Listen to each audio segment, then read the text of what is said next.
सहराए थर में वक्तन फवक्तन सकाफती और खेलों के इवेंट मुनक्किद किए जाते हैं, जिनमें मकामी आबादी बढ़ चढ़कर हिस्सा लेती है। थर के नौजवान इन इवेंट्स का बेचैनी से इंतजार करते हैं। महकमा खेल सिंध की जानिब से सहराए थर में गर्ल्स मैराथन रेस का इनेकाद किया गया।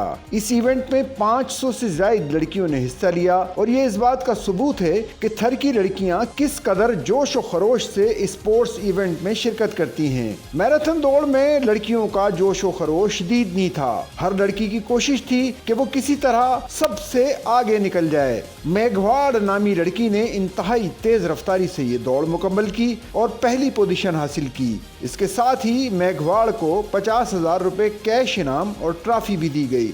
इससे कबल सहराए थर में मिट्टी में 2 रोजा थर स्पोर्ट्स फेस्टिवल मुनक्किद किया गया था। फेस्टिवल में गर्ल्स और बॉयज मैराथन में 1500 के करीब खिलाड़ियों ने हिस्सा लिया। घोड़ों, ऊंटों की दौड़, रस्साकशी, कोडी कोडी, गर्ल्स क्रिकेट के अलावा म्यूजिकल नाइट प्रोग्राम का भी एहतमाम किया गया था।